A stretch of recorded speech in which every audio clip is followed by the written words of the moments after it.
Hello everyone, जय हिंद, नमस्कार, welcome you all to mission competition. आप सभी का स्वागत है। सबसे पहले आप सभी को राधे राधे, जय श्री राम। सो देखिए, नियमावली जारी हुआ है, ठीक है। समान प्रशासन विभाग की ओर से नियमावली जो है ये जारी किया गया है और नियमावली ये जो है बिहार एसएससी CGL 4 पे ये इम्प्लीमेंट हो जाएगा। इस बात का ध्यान रखिए। इससे आपकी जो भर्ती होगी CGL 4 में, आपकी भर्ती डायरेक्ट इससे इफेक्टेड है।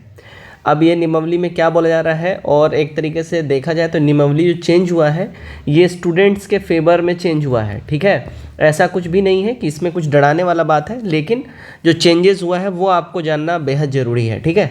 तो नियमावली में चेंजेस हो गए हैं। मोस्ट इंपॉर्टेंट अभी देखिए, पदों में वृद्धि भी हुई है। अब पदों में जो वृद्धि हुई है, तो इसमें जो पदों में जो वृद्धि हुई है, प्योर ASO का सीट में वृद्धि हुई है। कौन कौन से मतलब कितने सीट में वृद्धि हुई है, इसमें भी डिटेल में बात करेंगे। सबसे पहले वो जो नोटिस है नियमावली वाला, एक बार वो देख लेते हैं, उसके बाद सारा डिटेल में आगे हम लोग बात करेंगे, ठीक है। तो दोस्तों, ये रहा हमारा ऑफिशियल ये नोटिस, सामान्य प्रशासन विभाग पटना, ठीक है। अधिसूचना ये देखिएगा। तो बिहार सचिवालय सेवा अधिनियम 2007, बिहार अधिनियम 3/2008 की धारा 19 की उपधारा खंड 2 में प्रदत्त शक्तियों के अधीन निर्मित बिहार सचिवालय सेवा सहायक ग्रेड प्रशिक्षण नियमावली 2008 में संशोधन करते हुए उक्त अधिनियम धारा 11 के आलोक में निम्नलिखित नियमावली जो है बनाई जाती है। अब देखिए, ये जो नियमावली जो है संक्षिप्त नाम और विस्तार प्रारंभ से देखिए, यह नियमावली जो है बिहार सचिवालय सेवा यानी सहायक ग्रेड प्रशिक्षण संशोधन में ये नियमावली होगी, 2024 इसको कही जाएगी। इसका विस्तार बिहार राज्य के सचिवालय विभाग एवं संलग्न कार्यालयों तक सीमित रहेगी और यह तुरंत प्रवृत्त होगा, यानी कि डायरेक्ट अभी ये रिलीज़ हो गया GAD की ओर से और ये एकदम इम्प्लीमेंट हो गया, अब ये लागू हो गया है, ठीक है।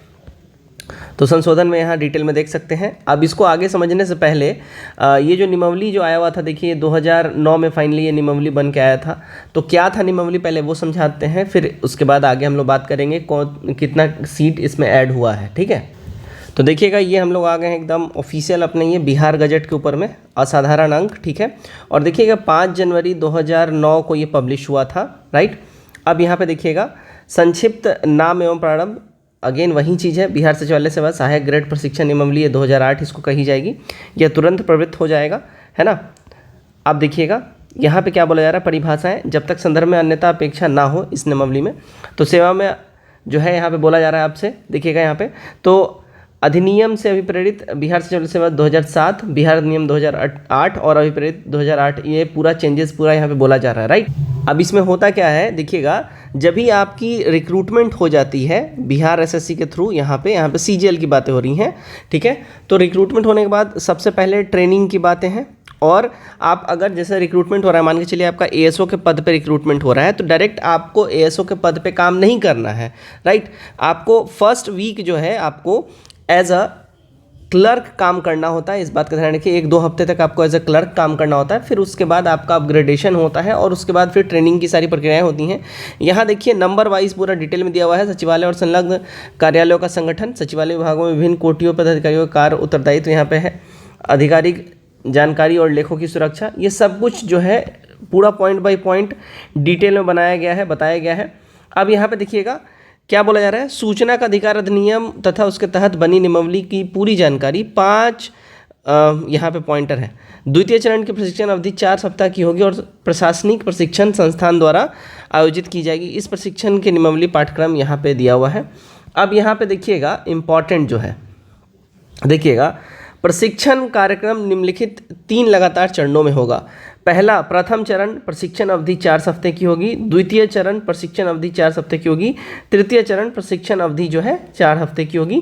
टोटल मिला के 12 वीक्स जो है यहाँ पे आपका ये प्रशिक्षण अवधि रहेगी, 12 वीक्स, राइट। 12 वीक्स यानी कि 3 मंथ्स आपका प्रशिक्षण अवधि हो गया। इसी में चेंज किया गया है। क्या चेंज है देखिएगा यहाँ पे क्या बोला जा रहा है, बिहार सचिवालय सेवा सहायक ग्रेड प्रशिक्षण नियमावली 2008 की धारा 3(1) को निम्न रूपेण प्रस्थापित किया जाता है और प्रथम चरण प्रशिक्षण अवधि अब 5 हफ्ते की हो गई है। जो 4 हफ्ते की मतलब जो हो रही थी, यानी कि 3-3 करके, अब इसको एक हफ्ता और, यानी कि ओवरऑल 5 वीक्स का जो है यहाँ पे, 4 वीक्स नहीं, अब 5 वीक्स का प्रथम चरण आपका यहाँ पे ट्रेनिंग का रहेगा। तो यहाँ पे बहुत बड़ा ये चीज़ ये है कि देखिए टॉपिक्स काफ़ी डिटेल में समझने होते हैं, काम काफ़ी डिटेल में समझना होता है, काफ़ी कॉम्प्लेक्स होता है। ऑब्वियसली आप एएसओ बनिएगा तो एएसओ का जो पोस्ट है और काम काफ़ी कॉम्प्लेक्स है। आप एज अ पब्लिक रिप्रेजेंटेटिव काम करिएगा तो काफ़ी कॉम्प्लेक्स चीज़ें समझनी होती हैं, इसलिए टाइम अब थोड़ा सा बढ़ा दिया गया है कि ताकि अभ्यर्थी इसको और डिटेल में अच्छे से समझ सकें। अब बात करते हैं सीटों की संख्या, राइट। आज सुबह में ही मैंने एक वीडियो बनाई थी जिसमें मैंने आपको बताया था कि कुल मिला के जो ऐसे 28 अभ्यर्थी हैं जिनको बार बार कॉल करने के बाद भी ये लोग ज्वाइन नहीं किए हैं, तो फाइनली अब इनका जो अभ्यर्थित्व जो है ये रद्द कर दिया गया है। देखिए, उपरोक्त अवधि बीत जाने के बाद कुल 28 अभ्यर्थियों की जो योगदान है अब नहीं किए जाने के संपर्क में अब यहाँ पे नोटिस निकाल दिया गया, आज के पेपर में निकाला गया था, राइट। और अगर बात करें, देखिए ये लिस्ट है, यहाँ पे 2800 लोगों का यहाँ पे लिस्ट निकाल दिया गया है। तो यहाँ पे कुल मिला के देखिए 28 है। यहाँ पे जिन जिन का नाम है इन सब को अब फाइनली एएसओ से अब इनको बर्खास्त कर दिया गया। अब ये लोग कभी भी ज्वाइन नहीं कर पाएंगे। अब दोबारा से जो CGL 4 आएगा उसमें एग्ज़ाम देंगे, सब कुछ करेंगे। अब किस कारण से इन लोग को मोटा मोटी 4 से 5 बार आयोग की ओर से, GAD की ओर से बार मौका दिया गया, बट ये लोग ज्वाइन नहीं किए, तो इन लोगों को फाइनली सब कुछ रद्द कर दिया गया है। अब जो 28 पोस्ट जो हैं ये अब बैकलॉग हो गया, ठीक है। अब बैकलॉग जो ये पोस्ट हो गया है इसको अब ऐड किया जाएगा CGL 4 में ही। और CGL 4 के बारे में अगर हम लोग बात कर लें, आप लोग बार बार ये बोल रहे हैं कि भाई कब आएगा कब आएगा कब आएगा। CGL 4 के संबंध में अगर मैं आपको बता दूं, देखिए CGL 4 आपको दिसंबर के मिड टू लास्ट तक ये वैकेंसी जो है डेफिनेटली दिख जाएगा। हाँ, मिड टू लास्ट तक दिख सकता है, इससे पहले भी दिख सकता है, क्योंकि अभी देखिए आचार संहिता लगा हुआ है, 23 तारीख तक आचार संहिता है। और डेफिनेटली उसके बाद जैसे ही आयोग, ठीक है, क्योंकि सब कुछ डिटेल जो है रोस्टर वगैरह बन के आयोग इनके पास पड़ा हुआ है, गवर्नमेंट पास पड़ा हुआ है, आयोग के पास ही जाने का बाकी है। आयोग के पास आते ही ये जो है मिड टू लास्ट तक आपको ये सब कुछ आ सकता है। और अभी चूँकि लगा हुआ है आपका आचार संहिता, इस वजह से अभी फ़िलहाल कोई नया वैकेंसी नहीं आ सकता, क्योंकि सारा वैकेंसी लाइंड अप है, रोस्टर वगैरह सब कुछ बन गया है, क्लियर है, बस पब्लिश करना है, नोटिफिकेशन निकालना है। तो इस चीज़ को लेकर आप निश्चिंत रहिए, इस साल डेफिनेटली CGL 4 आप लोगों को देखने मिल जाएगा। और जो एएसओ का पद होने वाला है वो रफली देखिए 700 से 800 पद जो है ये एएसओ का रहेगा, इस बीच में रहेगा। इसमें 28 पद ये और ऐड कर लीजिए बैकलॉग वाला। जय हिंद।